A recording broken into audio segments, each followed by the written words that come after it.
Back to another episode of the Casey Campbell Podcast. Casey Campbell with you, of course. We are pleased to be joined by Tommy Joe Martins of Martins Motorsports, of course, the driver of the number 44 Chevrolet in the NASCAR Xfinity Series. How's it going, man? Going really good. Good to talk to you again, Casey.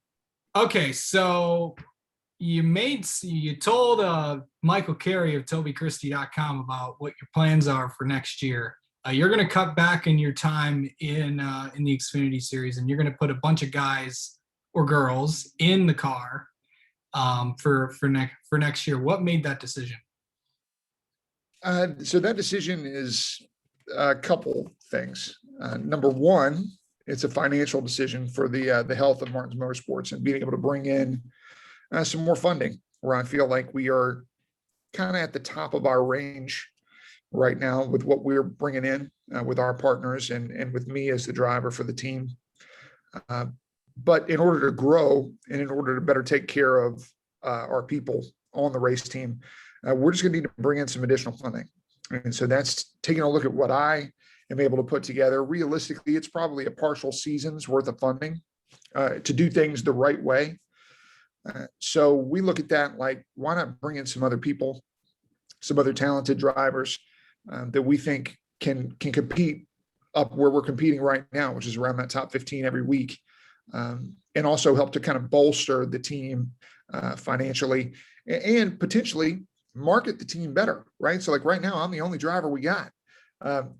You definitely have more skin in the game with more drivers, more promotion for the team. And I think that's just going to help us grow. Okay, so you mentioned also in the interview, you kind of gave away a little bit of a hint of who this person might be. Currently competes in one of the drivers. I know you're going to have multiple throughout the season. One of them currently competes in ARCA. You've said publicly about some drivers that have impressed you a lot throughout time.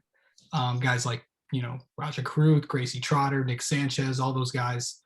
And I know you'll make the official announcement next month, but what I know there are drivers that have impressed you a lot and all that stuff, but what goes into picking these drivers out? Well, it's a couple things, right? Do I think they're going to fit with our team? Are they going to blend in well? We have a small team. Chemistry is really important. I don't want to put anybody in the car that I wouldn't trust in our race car. We're not doing things to involve a crash clause and all this other stuff going on. So it's just about, can you raise the funding that it takes to go do this the right way?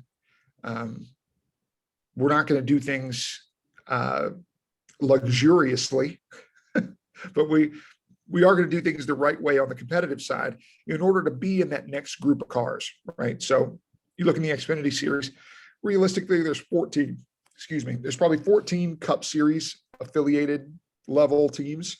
Yeah. And then that next little bunch with our Motorsports, Sam Hunt, with Ryan Sieg and Jeremy Clements and Brandon Brown. And I also think with us, probably in that next group, DGM has been competitive over the last few years as well with Alex LeBay and Josh Williams. So if we can put ourselves in that group solidly and near the front of it, you're going to have a chance at top 10s. And I don't want to do that and then get somebody in the car that I think can't actually go up there and compete for those type of things. But I think we're going to be a good option for drivers that are young and upcoming that, and I've spoken about this, Casey, on our podcast, on the Drivers Meeting podcast. I think there's two schools of thought here.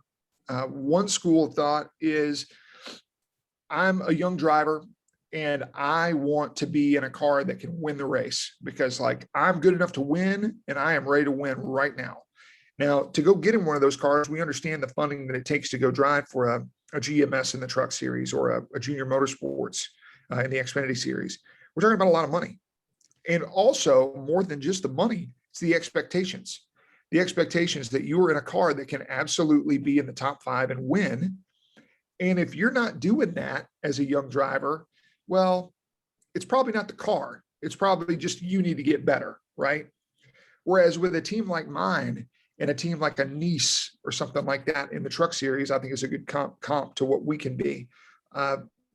It's less expectations, But I think performance-wise, we can still get close to that next group. And I think it's a great place for a young driver to be able to learn, or for a driver that's been in the series, in the truck series, in the Xfinity series for a few years, driving on smaller teams.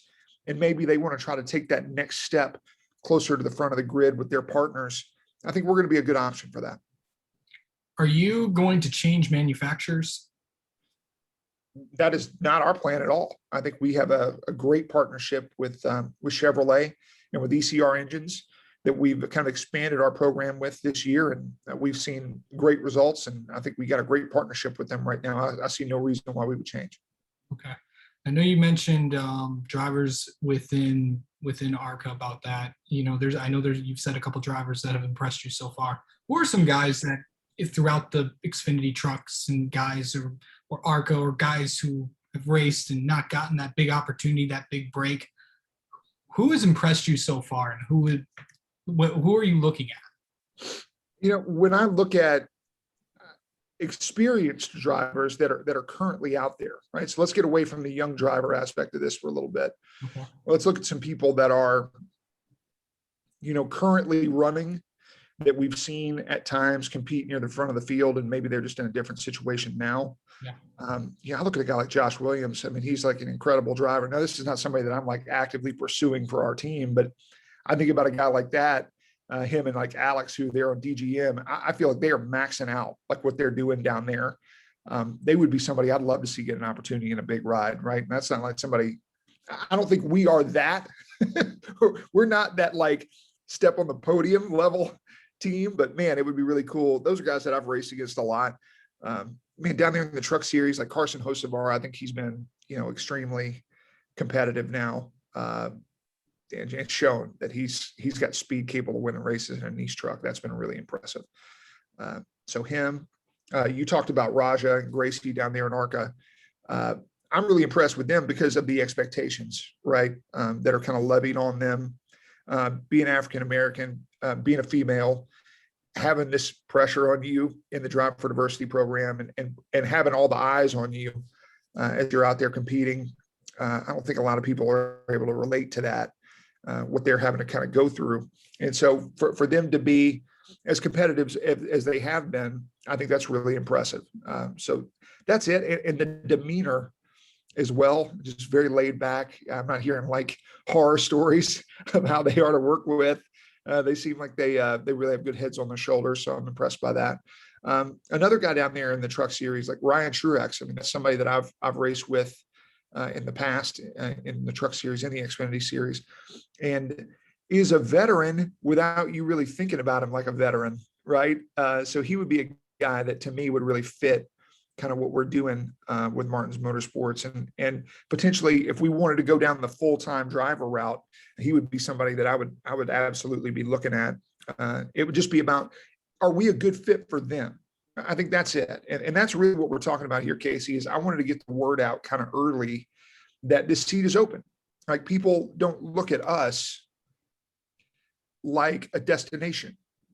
If you are a driver that has some backing, you have a sponsor, okay, where are you going to go? Where's the team you're going to pick?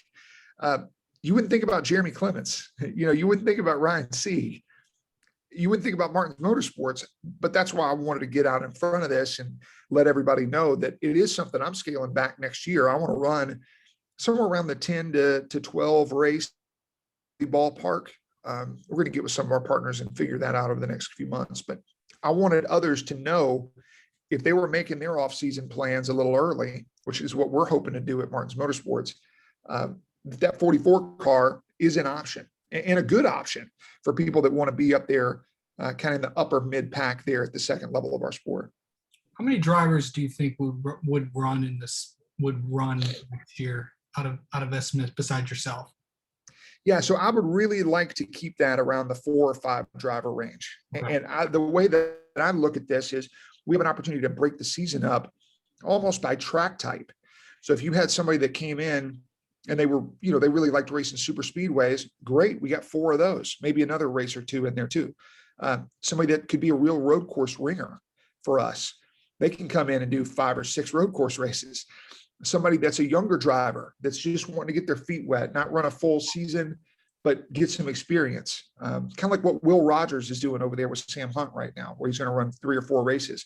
I mean, I think we're perfect for that. Come in, run some short tracks, run an intermediate track, get your approval for the Xfinity season going into 2023 potentially. And then you've got me, who I feel like I'm a pretty flexible race car driver. I've had top 15 runs at every type of track that we have on the circuit. I feel like I'm pretty well-rounded. So any of those gaps that we have open in our schedule, I feel like I can fill in and do a good job. Okay, that leads to the next. That leads a couple more things. I know. When is the timeline of when? I know you've talked to a lot of drivers, and I know you've said that you have one ready. You'll announce it next month. How many? We have two ready. we have 2 drivers right now that are committed. That's going to realistically be hard line. We've got about 9 races besides the ones with me. So realistically, we've got about 15 races open on the schedule. And that could be more, that could be a few less, right? So we're being flexible about it, but we do have 2 drivers committed, and we're prepared to announce that at the end of next month. Okay, so we'll keep our eyes on that. So it'll be definitely interesting to see that. And then, kind of going forward in the plans for the rest of the season, of course, you're planning to run the rest of the races this year. And then going in there and talking about that, where do you see this this kind of program going the rest of the way and then heading into 2022? Look, we wanted to be a top 20 program in our series this year. That was our goal. We finished 21st in the standings last year in the owners' points. I finished 20th in the driver standings. I feel like the field is realistically anywhere. It depends on how you want to break it up, but it's probably about 4 cars deeper now at the front of the field. Our Motorsports expanded. Joe Gibbs is running another full-time car. Yeah. I feel like the front of the field is better than it was last year. So with that being said, the fact that we are now, I think we're 19th. Excuse me. I think we're 19th in the points now. So to be 2 spots better for the field that got, 2 to 4 spots deeper, I feel like we've really improved our program. And I think we put ourselves in the conversation with some of those other teams that are playoff fringe level teams. So I think with that, talking about the budget that everybody's kind of running with that are around that level of team, I'm really proud of what we've done, because we're operating on absolutely a lower budget than those other teams around us. So that tells me that we're in a pretty good spot as we go into an off season. I think we're a pretty good destination. Like if you're a driver that is planning on a partial schedule, I think Martins Motorsports is a really good spot for you. Yeah, for sure. All right, Tommy Joe Martins, thank you so much for going on. I know you got a lot of stuff you got to do today, so we'll be waiting for your announcements, and probably we'll have you on next month when you announce who. Look, I can't wait to share the news with everybody. I'm really excited about this next part. And one thing that I want to say, Casey, before we leave, I've had so many people reach out to me and say, oh man, I'm really disappointed to hear this. And oh, that's a real bummer that you're not going to be full-time in the 44. And I really appreciate that. It's taken a long time for me to get to the point where I actually have fans. So this is actually really nice that people want to see me out there every week. And I've got a group of people that support me so much. And it starts with my dad and Rodney Reeson in the ownership side, and then our partners like A&N Adjusters, Diamond Gusset, Market Rebellion, everybody that we brought on, Super Mega, who's jumped on with us this year. So we've got all these people that are now in our corner. And yeah, at first it's kind of like this feeling like I'm letting everybody down by not doing this, but this is really about the future of the company, not the future of Tommy Joe Martins, the driver, which is still going to exist. Like I'm still going to run like a third of the year. Yeah. So everybody relax. Like I'm not retiring, but it's also going to let me be able to do some other stuff. Like I've had opportunities to run in the truck series before and had to turn them down. I've had opportunities to run dirt cars and endurance races in sports cars and stuff that I really would like to do, but we've had to dedicate so much of our time and energy and really sponsorship capital over to the Martin's Motorsports side and keeping that business going. So it's going to open up a lot of options for me. And I know that the future of my NASCAR career isn't just driving a car. It's going to be also on this ownership side and making sure that we got a successful business. So I'm really excited. This feels like kind of the next step in my career moving forward. It doesn't feel like, oh, I'm passing away. Like, nobody looks at BJ McLeod like he's fading away. He runs a partial schedule. All right. Like, let's everybody relax. Like, I'm not going anywhere. I'm still going to be around plenty. All right. Good to talk to you, Tommy Joe. All right. Thanks, buddy.